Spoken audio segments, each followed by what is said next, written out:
नमस्कार, मैं हूं Aarti Gautam VNM TV kids channel से। हर बार की तरह इस रविवार भी कुछ नया आप सबके लिए। हम हमेशा ट्राई करते हैं कि कुछ ऐसे चर्चा करें जिससे बच्चों के डेवलपमेंट में आपको हेल्प हो, पेरेंट्स को भी हेल्प हो और जो भी लोग बच्चों से रिलेटेड हैं उन्हें कुछ अच्छी इन्फॉर्मेशन और उनके कंसर्न्स सॉल्व हो। ऐसे ही कुछ एक टॉपिक के साथ आज हम यहाँ पर एक एक्सपर्ट के साथ मिलेंगे। ये एक्सपर्ट जो हमारे साथ आज वर्चुअली जुड़ी हैं वो है मिस कृति कड़ाकिया। ये ग्राफोलॉजिस्ट हैं और फाउंडर हैं evolve yourself from with in institute के। कृति एक्सपर्ट है ग्राफोलॉजी में, जिन्हें हम हैंडराइटिंग एंड सिग्नेचर एनालिसिस भी कहते हैं, कलर एनालिसिस में, लोगो एनालिसिस एंड ड्राइंग एनालिसिस में है, मंडाला एनालिसिस और डूडल एनालिसिस में।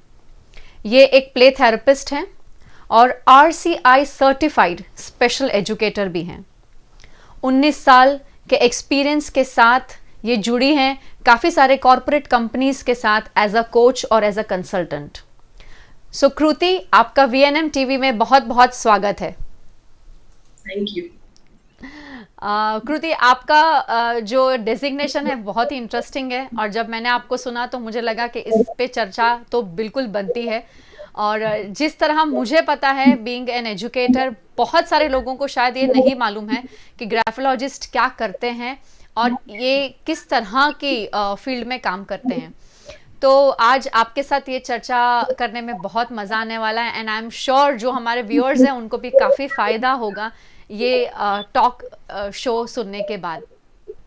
सो कमिंग टू यू कृति, जैसे हम कहते हैं कि एक इंसान की पर्सनालिटी जो है वो उसके कपड़ों के रहने सहने से और उनके पोस्चर से काफ़ी सब चीज़ें डिपिक्ट करती हैं एक इंसान की पर्सनालिटी, लेकिन एक इंसान के हैंडराइटिंग जो हैं वो भी उनकी पर्सनालिटी डिपिक्ट करते हैं। उसके बारे में क्या कहेंगे? पहले तो हैंडराइटिंग और सिग्नेचर जो है वो बेसिकली आपकी ही परछाई होती है। देखो, बचपन में पता है आपको सिखाया था A ऐसे लिखना है, B ऐसे लिखना है, C ऐसे लिखना है। वो 4 लाइन बुक में एकदम परफेक्ट आपके हैंडराइटिंग थे। अभी क्या हुआ?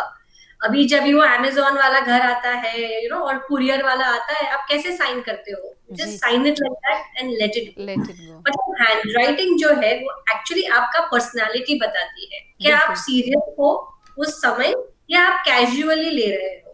जब भी आपको इंटरेस्ट नहीं होता है तो आप कैसे साइन करते हो? जस्ट कि चलो कुछ यहाँ राउंड राउंड कर दिया और वो चला गया। लेकिन क्या आप अपने चेकबुक में वैसा साइन करोगे? वरना you will be find from the bank. So chequebook में हम जब करते हैं तो एकदम ध्यान से करते हैं। इनफैक्ट हम जब चेक भी लिखते हैं तो बड़े ध्यान से लिखते हैं। बिल्कुल। सो दैट मीन्स दैट हमें जब भी कोई भी चीज हमें चाहिए और हमें जब पूरा क्या बोलते हैं अंडरस्टैंडिंग होता है, तभी हम हमेशा ध्यान से सब चीज करते हैं। Correct. So that means you are aware जी। About. So handwriting definitely reflects right. about how you are in the present moment. बहुत सही बता रहे हैं कृति।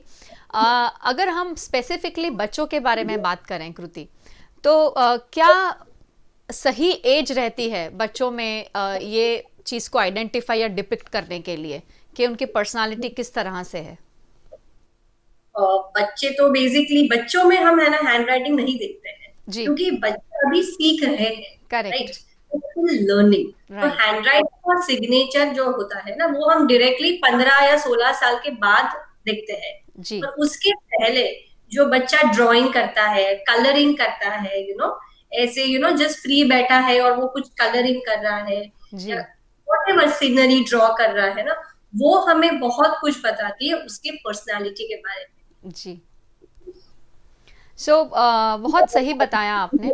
और जिस तरह आई थिंक आप बता रहे हैं कि बच्चे जो हैं अभी जो लेटर राइटिंग सीखते हैं, तो आई थिंक उनके काफ़ी राइटिंग्स में भी काफ़ी चेंज, उतार चढ़ाव होते हैं और बहुत साल के बाद जाके उनकी पर्टिकुलर पैटर्न फॉलो वो करते हैं कि भाई इस तरह से ये लेटर्स या ये सेंटेंस लिखना चाहिए। कृति, आप ड्राइंग और आर्ट की बात कर रहे हैं, तो बच्चों में कई बार देखा गया है कि कुछ बच्चे काफ़ी कलर्स को लेके पजेसिव होते हैं जैसे किसी बच्चे को पिंक बहुत अच्छा लगता है, तो कलर भी पिंक होना चाहिए, उसका सामान भी पिंक होना चाहिए, टॉयज भी पिंक अच्छे लगते हैं, कपड़े भी पिंक होने चाहिए। तो ये किस तरह का है, यानी ये इसे एक पजेसिवनेस कहा जाएगा कि एक नेचर पर्सनालिटी कहा जाएगा, क्या कहा जाएगा इसे? देखो, कोई भी चीज आप ओवर करेंगे ना, जी। तो that is not going to help you. ठीक है, अगर आपको चाय पसंद है फॉर एग्जाम्पल, और आप पूरा दिन चाय ही पीते रहते हो, तो वो आपको हानिकारक होगा, it is not going to help you. जी। So obsession over certain colour, देखो I believe that below 6 years the kid is being told, लड़की है तो पिंक और लड़का है तो ब्लू। ठीक बिल्कुल। है, हम ऐसे ही बोलते हैं ना, लड़की आ गई तो पिंक ही अच्छा लगता पिंक होगा। अच्छा लगता है। इनफैक्ट आप कहीं भी शॉप में भी जाओगे ना, तो लड़कियों के कपड़े में पिंक कलर के शेड्स बहुत होंगे, जी। और automatically in that boys section जी। The colours are all bluish. Correct. But after a certain age हम अपना बचपना छोड़ देते हैं ना। देखो, बच्चे होते तो ठीक है, हमको ब्लू ही चाहिए, बस मुझे ब्लू वाला ही टी शर्ट पहनना है, या ब्लू वाला कैंडी ही चाहिए खाने के लिए। लेकिन आफ्टर सर्टेन इयर्स, 8 year और 9 year ओल्ड चाइल्ड जो होता है, वो कहीं ना कहीं अपना ऑब्सेशन छोड़ देता है। लेकिन अगर आप बोल रहे हो कि वो नहीं छोड़ रहे हो, एक ही कलर के पीछे दौड़ रहा है, मतलब कहीं ना कहीं that colour is trying to tell you that he is lacking, मतलब उस चीज की कमी है उसके लाइफ में। Oh, okay. So each colour, हर एक कलर जो होता है वो एक उसका एक सिग्निफिकेंस होता है। जी। एक महत्व होता है हर एक कलर का। सो अगर ये फॉर एग्जाम्पल आपने बोला पिंक है, तो पिंक कलर क्या होता है, जस्ट लॉजिक लगाओ, पिंक कलर क्या होता है? पिंक कलर जब ये आता है तो आपको क्या थॉट आता है? बहुत अच्छा दिखता है आसपास में, you feel like you are happy. Yes, you feel happy, you जी। Feel lovely, lovely. सेफ। जी। या कहीं ना कहीं ये बच्चा is not feeling that safe, okay. The child is not feeling that loved, उसको जो प्यार मिलना चाहिए वो उसको नहीं मिल रहा है उस बच्चे को। इसके लिए वो उसके पीछे दौड़ रहा है। अच्छा। so, अभी तो कलर्स के पीछे दौड़ेगा, जैसे ही वो बड़ी होगी बच्ची, तो घर के बाहर दौड़ेगी किसी और के पीछे प्यार ढूंढने के लिए। Right, right, right, right. So it is not that कि भाई ये एक तरह का लाइकिंग है कि पिंक इज फेवरेट, इसे सब पिंक होना चाहिए, it is not that. I think there are lot of things, जैसे आप बता रहे हैं कि वो चीज़ लैक हो रही है, इसलिए वो बच्चा उसी कलर के तरफ उसका झुकाव ज्यादा हो रहा है। आपके पास जब कुछ नहीं होता है जी। तो आप उसके पीछे भागते हो। जी। राइट, अगर पैसा नहीं है तो आप पैसों के पीछे भागोगे, अगर फेम नहीं है तो फेम के पीछे भागोगे। सो ऐसे ही बच्चे को नहीं समझ में आता है, बच्चा हमें इनडायरेक्टली बता रहा है। जी। जी। ये नहीं है मेरे पास, तो मुझे अभी वो सब चीजें चाहिए, तो एक सिक्योरिटी मिलती है उस बच्चे को। ओके। इसके लिए पिंक कलर के तरफ झुकाव ज्यादा हो जाता है उसका। It can be any colour, not necessarily pink colour, but obsessed over certain thing is not a very healthy sign. It's not a very healthy sign. So Kriti, आपके हिसाब से ये जैसे ये this is just an example what we have taken कि ये pink colour है, तो ये पेरेंट के लिए कब एक अलार्म होना चाहिए कि भाई this is the time when they should contact an expert, कि भाई नहीं ये ज़्यादा हो रहा है तो अब मुझे एक एक्सपर्ट की हेल्प लेनी चाहिए, तो वो लिमिट जो है वो कब कैसे डिसाइड कर सकता है कोई parent? I would say 3 months, 2 से 3 महीना। अगर Okay. वो बिहेवियर कंटिन्यूसली आ रहा है जी। 2 से 3 महीने तक, जी। Then it is alarming sign, क्योंकि वो जा नहीं रहा है। पता है, कभी कभी बच्चे है ना, वो फ्रोजन मूवी या वगैरह देख के आ जाते हैं, तो उनको ऐसा लगता है कि मैं फ्रोजन हूँ, मेरे में मैजिकल पावर्स है वगैरह। ठीक है, 15 days 20 days it is fine, लेकिन अभी ये हो ही रहा है, कंटिन्यूसली वो खेल रहा है बच्चा के मेरे पास पावर है, मैं आपको बर्फ पे बना दूंगा, तो कंटिन्यूसली जब कोई चीज for a longer period of time 2 से 3 महीने तक चल रही है, राइट, तो it is not a good thing. Because बच्चे का मेमोरी है ना हमेशा कम होता है, वो देख लेगा 10-15 दिन एक्साइटेड होगा, फिर वो भूल जाता है वो चीज। लेकिन अगर ये नहीं भूल रहा है, so it is sign of understanding. Okay. So I think 2 to 3 months is the time where parents should understand कि भाई अब ये एक टाइप का अलार्म है, तो इसमें उन्हें एक्सपर्ट्स की ज़रूरत है, और expert can be a graphologist जैसे कृति हैं, आप उन्हें संपर्क कर सकते हैं। कृति, अब यहाँ पर अगर हम बात करें कि काफ़ी बच्चों में जब हम कलर स्कीम्स की बात करते हैं, या स्कूल्स में भी हमने काफ़ी देखा है कि कई आर्ट टीचर्स बहुत ही पर्टिकुलर होती हैं कलर कॉम्बिनेशन को लेकर, जैसे कि अगर ट्री है तो ऊपर ब्रांचेस जो है वो ग्रीन ही होने चाहिए और ट्रंक ब्राउन ही होना चाहिए। पर अगर बच्चा बोले मुझे ट्री ग्रीन नहीं पसंद है, मुझे तो ब्लू ही अच्छा लगता है, तो Yes. किस हद तक वो सही है कि हमें उन्हें वो अलाउ करना चाहिए, हमें उन्हें वो स्पेस देना चाहिए? देखो, I believe that each child has उसका क्रिएटिविटी होता है, ठीक है। अगर मुझे नहीं पसंद है एप्पल रेड है, तो मैं रेड के बदले येलो कर दूंगा। लेकिन आप अगर समझोगे, एकदम सिंपल सी बताती हूँ बात, 6 साल का बच्चा या 4 साल का बच्चा, senior KG, let us take understand, senior KG का बच्चा, उसको आप बोलोगे कि टूथ फेरी आने वाली है, सैंटा क्लॉस आने वाला है, रैपुंजेल, वो सब फैंटेसी वर्ल्ड की जब कहानी बताओगे ना, तो वो बहुत खुश हो जाएगा कि हाँ हाँ, मैं चिट्ठी लिखूंगा, मैं अच्छा बिहेव करूंगा, all that. So till the age of 6 years the child is very emotional. उसको लॉजिक नहीं होता है कि मेरी मर्जी, मेरा झाड़ है, मैं कोई भी कलर का कर दूंगा, इट इज ओके। लेकिन 7-8 साल के बाद वो बच्चे को रूल्स समझ में आता है। रूल्स का मतलब क्या? अभी आप क्रिकेट खेलो कोई 4 साल के बच्चे के साथ, आप उसको आउट ही नहीं कर पाओगे जी। वो खेलता ही रहेगा, खेलता ही रहेगा। बट वेन 8 year old या 8 साल का बच्चा जब क्रिकेट खेलता है, तो उसको कुछ समझ में आ रहा है, रूल्स समझ में आ रहे हैं, तो लॉजिक लगाता है।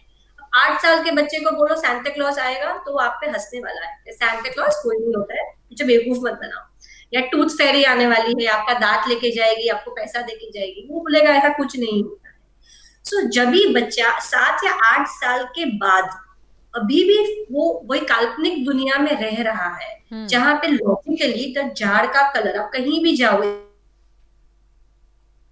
इंडिया में, I am not talking about outside India, आप कहीं भी इंडिया में जाओ तो झाड़ का कलर सेम ही रहता है, ग्रीन और ब्राउन। लेकिन इसको लॉजिक नहीं दिख रहा है, उसको रियलिटी नहीं दिख रही है। वो क्या कर रहा है? अपने मनपसंद कलर कर रहा है। सो कहीं ना कहीं ये बच्चा 8 साल के बाद भी लॉजिक नहीं लगा रहा है, वो अपनी मन धर्म फैंटेसी वर्ल्ड में रह रहा है। सो that is not a very good thing. इसको बहुत तकलीफ होगी आगे जाके रियलिटी में आने के लिए।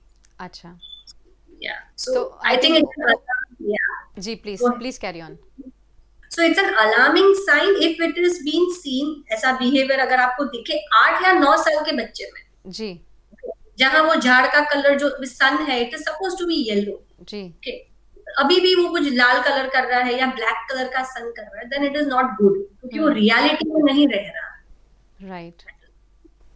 तो जिस तरह आप बता रहे हैं कि हर चीज़ के लिए एक एज जो है उसकी रिस्ट्रिक्शन दी हुई है, अगर उससे बियॉन्ड जब ये बिहेवियर दिखता है तो इट इज़ अलार्मिंग, ये सही नहीं है, और बच्चे के लिए ये चीज़ अच्छी टर्न नहीं हो सकती, इसलिए उस टाइम पर एक्सपर्ट की हेल्प ज़रूरी है पेरेंट्स की। राइट। सो बहुत उम्दा चीज़ बता रही हैं श्रुति, और जिस तरह वो बता रही है कि हर रंग का एक महत्व है, मतलब हर कलर जो हम बच्चों को काफ़ी हद तक, जब हम छोटे होते हैं बच्चे, तब हम बोलते हैं आप यही करो, आप वही करो, तो I think parents should avoid that, let them enjoy their freedom, उनको वो स्पेस देना भी चाहिए कि भाई वो जो करना चाहते हैं। और कलर स्कीम्स जिस तरह वो बता रहे हैं कि 8 और 7-8 साल के बाद बच्चे में वो जो मैच्योरिटी आ जाती है और समझते हैं कि भाई प्रैक्टिकली झाड़ ग्रीन ही होता है, ट्रंक ब्राउन ही होती है, तो अपने आप एक्सेप्ट कर लेते हैं।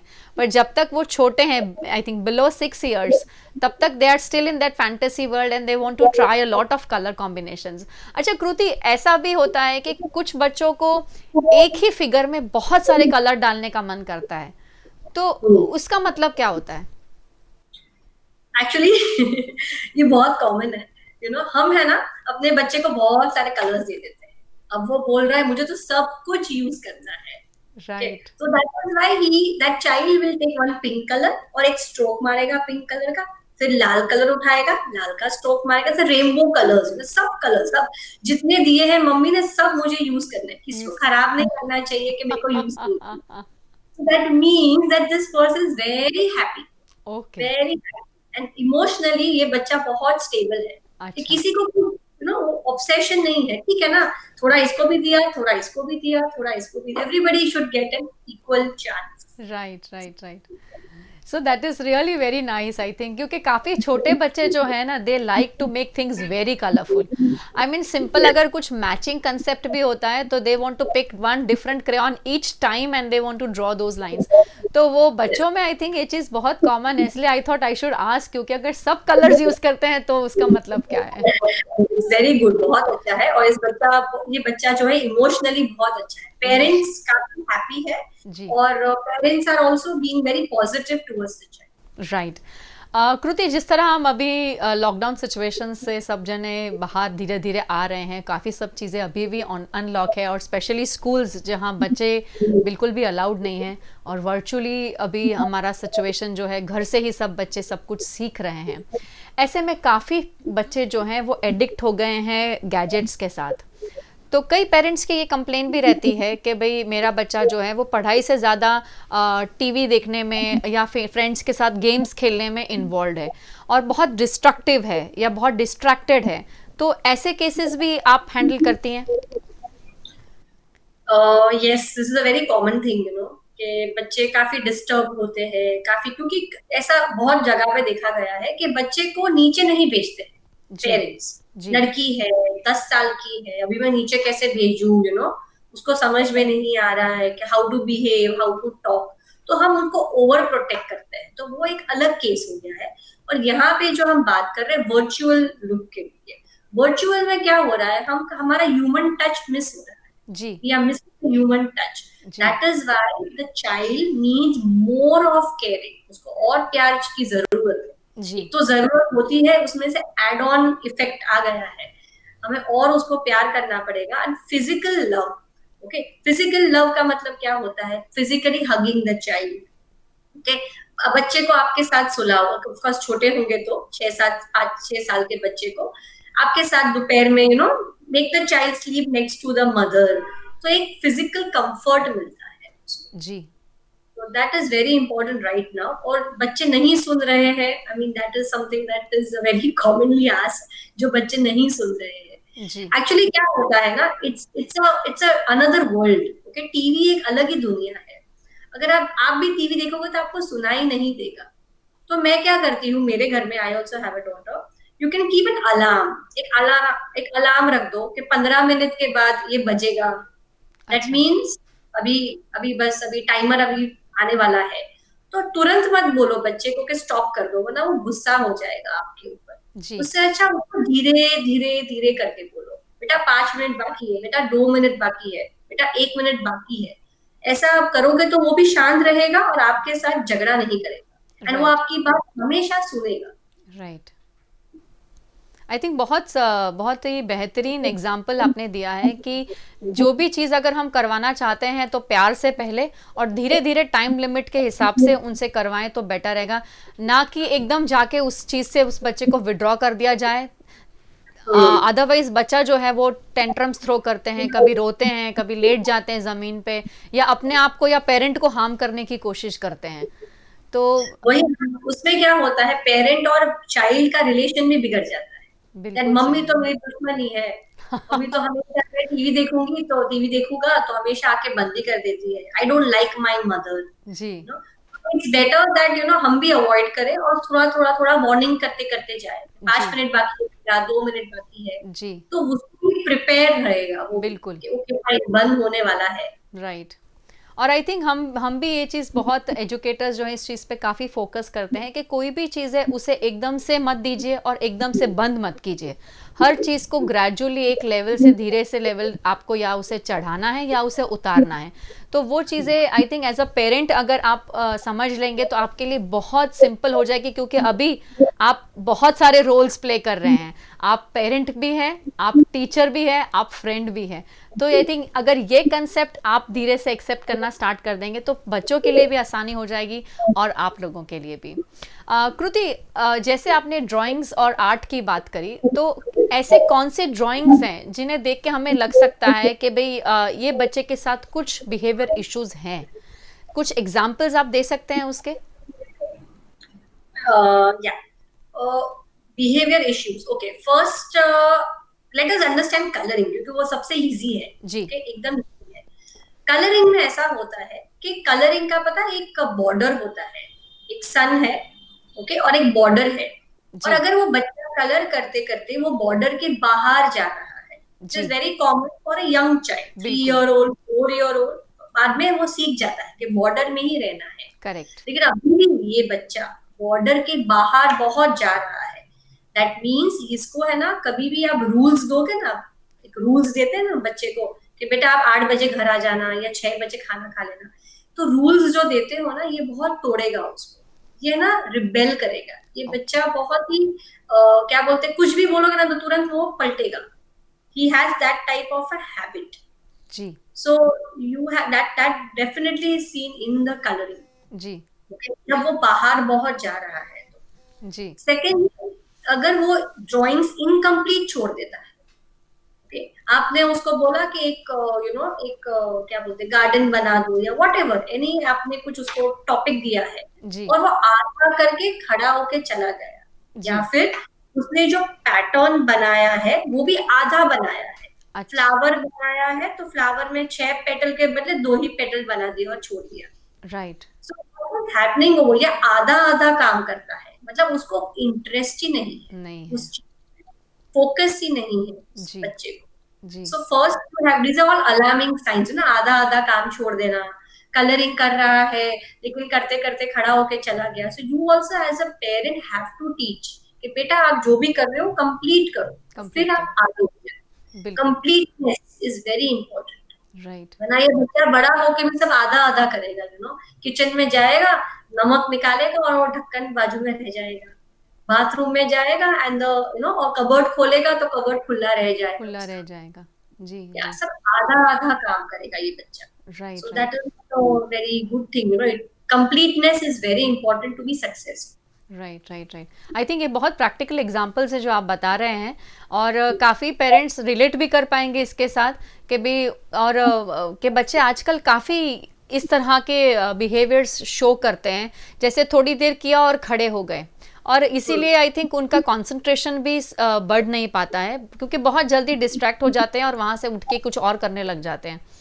तो ये सब चीज़ें जो है आई थिंक उन अल्टीमेटली बच्चे के बिहेवियर पे और उसके डेवलपमेंट पे काफ़ी अफेक्ट करती हैं.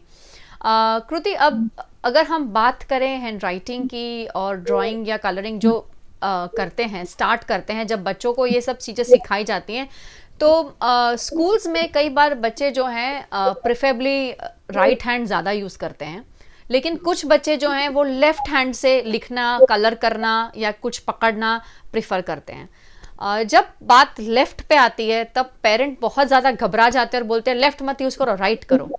राइट सही है, लेफ़्ट मत करो. तो ये क्या लगता है आपको कि हमें उन्हें फोर्सफुली बोलना चाहिए कि राइट ही यूज़ कीजिए, आप लेफ़्ट नहीं करना है, या लेफ़्ट यूज़ करने से आगे जाके कुछ और प्रॉब्लम्स होती हैं लाइफ में? ये हमारे संस्कार में है ना कि राइट हैंड से ही पैर छूना है किसी के, या राइट हैंड से ही तिलक लगाना है. तो पेरेंट्स को समझना चाहिए कि जब भी हम अपने रिचुअल्स करते हैं भगवान का जो भी है, तभी उस बच्चे को आप मोटिवेट करो कि बच्चा आप राइट हैंड यूज करो तभी. लेकिन अगर उसका लेफ्ट हैंड डोमिनेंट है या लेफ्टी है वो, तो तभी आप उसको टच मत करो, क्योंकि रिसर्च भी बता रहा है कि जो लेफ्ट हैंड से लिखते हैं ना, उनकी इनोवेटिव, उनका जो ब्रेन होता है ना, अलग तरीके से काम करता है. They think in a very different way. So I understand because it is a very big thing, पूजा चल रही है और महाराज जी ने बोला कि आहुति चढ़ाओ और बच्चे ने लेफ्ट हैंड से किया, तो अनर्थ हो गया हमारे साथ. तो तभी आप उनको सिखा सकते हो कि देखो हमारे जब रिचुअल्स होते हैं तभी आपको ये वाला हाथ यूज करना है, लेकिन regularly you can use the left hand. So it is a win-win situation for everybody, I believe. Parents भी खुश और बच्चा भी खुश. बच्चे भी खुश. But never force the child to change the hand. That is not going to help. वो solution नहीं है इस चीज का. Right. And what about kids जो दोनों ही हाथ से लिखने का ट्राई करते हैं या दोनों हाथ से क्रेयॉनिंग करने का ट्राई करते हैं? That is very good actually. वो बहुत talented इंसान है और बहुत genius है. लेकिन स्टार्टिंग में बच्चा ट्राई करता है, trial and error method use करता है. जी. ओके, फॉर एग्जाम्पल अगर आप कभी केक बना रहे हो तो आपको आता नहीं है तो आप ट्राई करते हो ना कि बिल्कुल ऐसे बनाऊंगी, फिर आप सीख जाते हो कि नहीं नहीं ऐसे ही बनाना है मुझे। बिल्कुल। तो बच्चे को ट्राई करने दो। ओके, आपका परसेप्शन उस पे मत थोपो, उसको ट्राई करने दो। Right hand left hand not a problem. अगर करेक्ट। आपको आप रिचुअल्स की चिंता है तो आप उसको ये समझा सकते हैं, तो वो ऑटोमेटिकली सॉल्व हो जाएगा आपका प्रॉब्लम। राइट राइट, बहुत सही बता रहे हैं। और आई थिंक जो राइट हैंड है उनकी जो राइटिंग स्टाइल है वो काफ़ी अलग हो जाती है, और जो लेफ्ट हैंड से लिखते हैं उनकी स्टाइल भी काफ़ी अलग है। तो आई थिंक इफ़ नेचुरली अगर वो बच्चा लेफ्ट की तरफ झुक रहा है तो उसमें कोई गलत चीज़ नहीं है, जिस तरह से कृति हमें बता रही हैं। बहुत अच्छी बात है। और जैसे वो बोल रहे हैं कि इनमें स्पेशल एबिलिटीज़ और स्पेशल कैपेबिलिटीज़ होती हैं इन बच्चों में जो लेफ्ट हैंड यूज़ करते हैं। डेफिनेटली राइट में भी होती है, लेकिन लेफ्ट बच्चे जो है वो भी जो लेफ्ट हैंड यूज़ करते हैं वो भी काफ़ी ही टैलेंटेड बच्चे रहते हैं। तो पेरेंट्स को डरने की ज़रूरत नहीं है कि मेरा बच्चा लेफ्ट हैंड क्यों यूज़ कर रहा है और राइट क्यों नहीं कर रहा है। तो ये बहुत इम्पॉर्टेंट पॉइंट जो था जो कृति ने क्लियर कर दिया। कृति, आप अपनी तरफ से लास्ट में क्या मैसेज देना चाहेंगे सब पेरेंट्स को as a graphologist? Message means I would always say that बच्चे को, जो बच्चे होते हैं ना, वो हमें बहुत सारी बातें है ना इनडायरेक्टली बताते हैं, जी हमें समझ में नहीं आता जी है। तो एज अ पेरेंट हमें सीखना चाहिए कि उनकी छोटी छोटी बातें हमें कैसे बिहेव देखना चाहिए। फॉर एग्जाम्पल, अगर वो बच्चा टॉयज के साथ खेल रहा है, डॉल के साथ खेल रहा है, तो आप उसको ऑब्जर्व करो कि वो कैसे खेल रहा है। क्या वो बहुत ही जेंटली खेल रहा है, मतलब प्यार से खेल रहा है? क्या वो मार हमेशा एक डॉल को मार देता है, या एक डॉल को अकेला कर देता है? जी दैट मीन्स कहीं ना कहीं उसके साथ भी वैसा हो रहा है कि लोग उसको अलग कर देते हैं क्लास में, या उसको बहुत ही इंसल्ट करते हैं। तो आपको उसका जो प्ले है, जो बच्चे खेलते हैं ना, that tells you a lot of things about that child, वो जी कैसे खेल रहा है। जी अकेले खेलना इज वेरी इंपॉर्टेंट। उसको अकेले खेलने दो, और जब वो खेल रहा है तो उसको डिस्टर्ब भी मत करो। Right So that also will tell you a lot of things. And of course, do never pressurize the child to have a perfect handwriting. देखो, परफेक्ट हैंडराइटिंग कभी किसी का नहीं होगा, हम कोई परफेक्ट नहीं है। जी जब हम बच्चे से एक्सपेक्ट करते हैं कि आपका बहुत ही परफेक्ट हैंडराइटिंग होना चाहिए, आपको फर्स्ट प्राइज मिलना चाहिए हैंडराइटिंग में, जी you are pressurising the child unnecessary. Right तो अननेसेसरी उसको प्रेशर मत करो, और हैंडराइटिंग जैसा भी है इट इज ओके, आगे जाके वो सीख लेगा।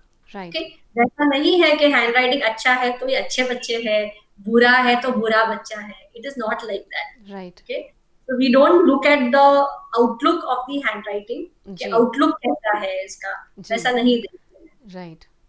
और आपने जिस तरह आप हैंडराइटिंग की बात उठाई, तो एक पॉइंट मैं आपसे और भी पूछना चाहती हूँ कृति, क्योंकि आप हमारे साथ हैं तो this is the right time to ask कि what is the right age to start the cursive writing. काफ़ी स्कूल्स में जूनियर केजी सीनियर केजी से वो लोग प्रेशर करते हैं कि बच्चों को कर्सिव लिखाना चाहिए, और काफ़ी स्कूल्स में प्राइमरी ग्रेड से वो लोग कहते हैं कि आप कर्सिव राइटिंग स्टार्ट करिए, और कुछ स्कूल्स कुछ फोर्स ही नहीं करते। तो what is the right age to start? देखो, कर्सिव राइटिंग जो होता है ना, बेसिकली उसमें थॉट प्रोसेस क्या होता है कि ये बच्चा हर एक चीज को कनेक्ट कर पाता है। जी कनेक्ट का मतलब क्या है? कनेक्ट मतलब जब मैंने व्हाट यू से चाय देखा तो मुझे सडनली पार्ले जी ही याद आ रही है उसके साथ, सो मैंने कनेक्ट किया उसको। या राइट जब भी मैंने ये गाना सुना तो मुझे किसी की याद आ याद रही है। आता, right so that means you are connecting with that. Connecting. So ये बच्चे जो कनेक्शन में जाते हैं, जो कनेक्टेड हैंडराइटिंग जो आप बोल रहे हो, जो कर्सिव हैंडराइटिंग जो होता है, उसका मतलब ये होता है आप स्कूल सिखा रही है कि बेटा आप कनेक्ट करो। अच्छा कि आपने ए फॉर एप्पल सीखा था, तो अगर यहाँ पे भी एप्पल है तो you have to immediately connect कि वो एप्पल का मतलब लाल कलर का सेब होता है, वही सेम एप्पल है जो भैया जी लेके आते हैं, और वही सेम एप्पल है जो आप खाते हैं। हैं। So it is a good thing, it is a good thing to introduce cursive. But कोई बच्चे जो होते हैं उनका पर्सनालिटी ऐसा होता ही नहीं है, उनको कनेक्ट ही नहीं करना है। जी ठीक है ना, एप्पल तो एप्पल है, मुझे क्या करना है एप्पल के साथ। सो राइट तभी वो बच्चा अलग अलग अलग लिखेगा, हैंड राइटिंग अलग राइट अलग लिखेगा। सो यू शुड डेफिनेटली उसको इंट्रोड्यूस कराओ बच्चे को कि आप लिखो. And right age is always 5+, 6 years old. So first standard is the Right age. benchmark. Right age. और फर्स्ट स्टैंडर्ड के बाद वो बच्चा लॉजिकल हो जाता है, इमोशनल नहीं रहता है. ठीक है, तभी वो लॉजिकली बात करेगा. अगर वो लॉजिकली बात नहीं कर रहा है, अभी भी वो उसके फैंटेसी वर्ल्ड में है, तो it's an alarming sign. Okay, अभी भी वो करेक्ट कलर्स यूज नहीं कर रहा है, तो it is an alarming sign. तो फर्स्ट स्टैंडर्ड तक बच्चा अभी भी, मैं उसको बोलती हूँ, वो छोटा ही है. फर्स्ट स्टैंडर्ड के बाद वो बड़ा हो जाता है. Right. So introducing is important. Yes, you should introduce. Right. So I think exposure जो है वो ज़रूरी है, प्रेशराइज करना ज़रूरी नहीं है. अगर बच्चे को लिखना है तो वो लिखे, और नहीं लिखना है तो वो जिस भी हैंडराइटिंग में कंफर्टेबल है, आई थिंक उसे वो स्पेस हमें देनी चाहिए. बहुत बहुत धन्यवाद कृति आपका हमारे साथ जुड़ने के लिए. ये session is really going to be very helpful to all the parents जो हमारे व्यूअर्स हैं और हमें देख रहे हैं. उनके लिए बहुत ज़्यादा बेनिफिट रहेगा ये topic. So thank you once again for joining in. Thank you so much Aarti ma'am for calling me over here, and I had an amazing time. मुझे बहुत मजा आया, और हम जरूर आगे जुड़ेंगे. सेम ईयर बिल्कुल बिल्कुल, definitely. Thank you so much. Thank you so much. नमस्ते. देखा आपने, कृति ने कितने प्रैक्टिकल एग्जाम्पल्स के साथ इस टॉपिक को रिलेट किया, और जिस तरह उन्होंने बताया कि बच्चों को हमेशा अकेले खेलने देना चाहिए. It is a request to all the parents to understand कि हमेशा बच्चों को एंटरटेन करना इज़ नॉट इम्पॉर्टेंट.